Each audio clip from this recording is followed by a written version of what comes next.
You know, the concept of chest voice, head voice, even though it's so ubiquitous, even though everybody uses it and people have been using it for hundreds of years, it still has an inherent problem with it, this notion of chest voice, head voice. In other words, thinking about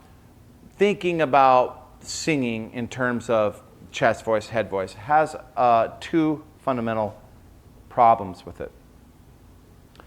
The first problem is it tends to make students of singing think about singing higher frequencies in a context or a perception of up, down, low, high. And we don't want that. You don't want that. You don't want to maintain this primitive, very primitive notion of hitting high notes, or when you need to sing a high note, that it's high, up, down, low, high. The XY geography of vocal technique intercept graph in your copy of the Four Pillars of Singing is another visual tool. It's a visual metaphor that is making that point. One of the things that graph is trying to say to you is stop viewing higher frequencies in your singing as only up, down, low, high. Singing higher frequencies is a lot to do with shifting formants, modifying vowels, amplifying different harmonics in the overtone stack, lightening the mass, dampening the larynx, coordinating all of the physiological and acoustic components that we've already talked about a million times in the phonation package, taking all of the components, acoustic and physiological, in the phonation package and treating them like a gyroscope. They're like a gyroscope that are constantly calibrating and tuning and balancing against each other as they move higher in frequency and forward in time. That's the genius little nugget that we're trying to explain and trying to point out with the XY intercept graph in your book. Now, back to the definitions of vocal registers. Chest voice, head voice makes students think about singing higher frequencies only in the y-axis of that graph, up, down, low, high, and that's a problem. Because that just means that they will try to hit high notes. They will try to belt and push high notes. That's the problem. The other problem with chest voice, head voice is it's not good science. It's just not good science, and we live in the 21st century. We have laryngoscopic instruments and lasers and all kinds of things that can see really what's happening inside the human voice when we sing high notes or when we're phonating through the passaggio, that it's no longer necessary that voice teachers and students of singing rely only on the popular ancient Italian notion of registers being chest voice and head voice. Okay?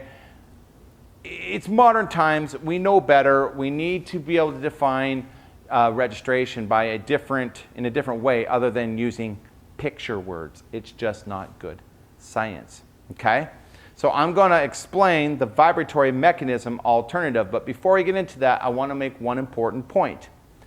Just because chest voice, head voice tends to make students think about singing higher frequencies as up, down, low, high, which is a problem, and it's not good science, that doesn't mean that we're not going to use it.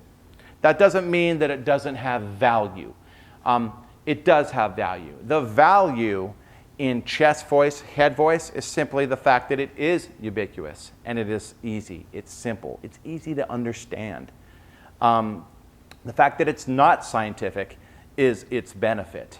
When we're having lessons together, I might say chest voice, head voice from time to time, just because I just want to make the point easier, okay? But in regards to credibility in the book and what I feel like you need to learn and know about, let's talk about a more scientific alternative definition for vocal registers.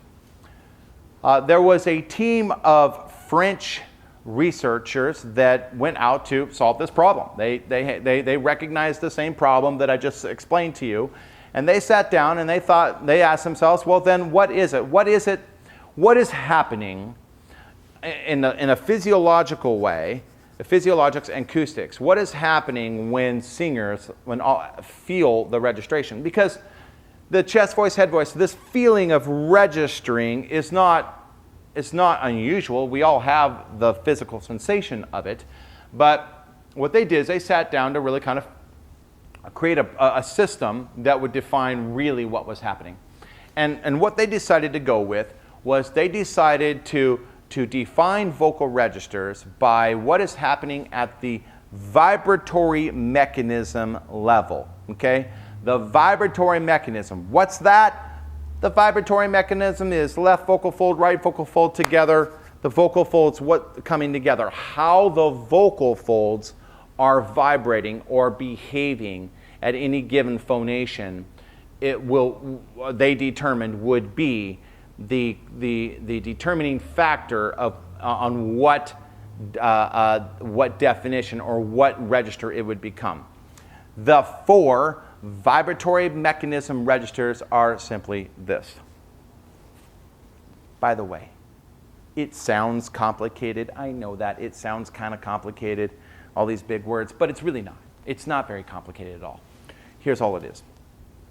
Vibratory mechanism M0. Mechanism M0 is just simply cry-fry. Cry-fry. You've seen it before. It's part of our light mass onset idea. It's just this.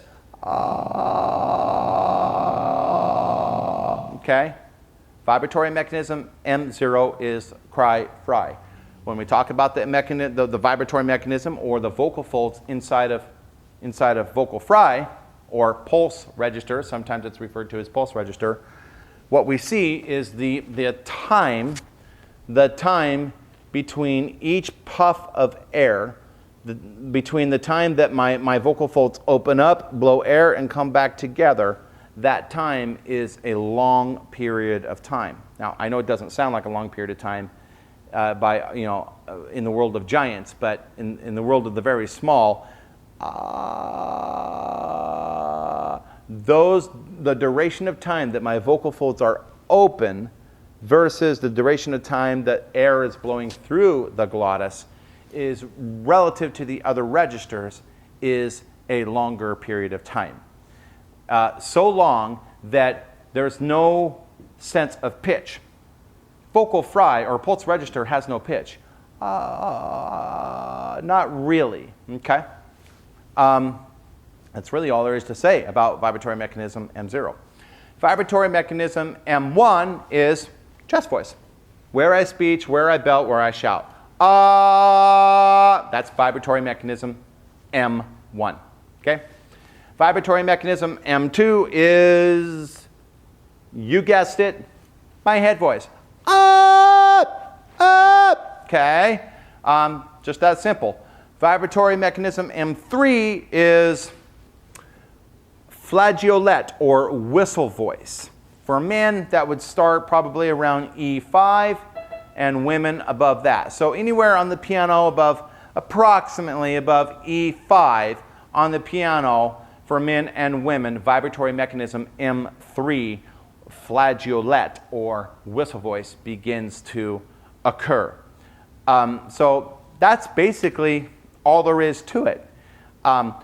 So when we're in our lessons or you're reading the 4 pillars of singing, when you see vibratory mechanism M1, I'm just referring to chest voice. When you see vibratory mechanism M2, I'm just referring to head voice. Okay? That's really the main thing that you need to worry about. If you want to keep talking about chest voice, head voice, that's fine. But if you want to impress your friends at a cocktail party, or if you're writing on a forum, or you're doing a blog, or you're a teacher, or you're at the Voice Foundation, you're at an event where there's a lot of educated professionals and teachers around, you might want to consider talking about vocal registers in the context of vibratory mechanism, what is happening at the vocal fold level, and not picture words, chest voice, head voice. Okay? So that's the explanation of the vibratory mechanism, and now you are a smarter student of singing for it.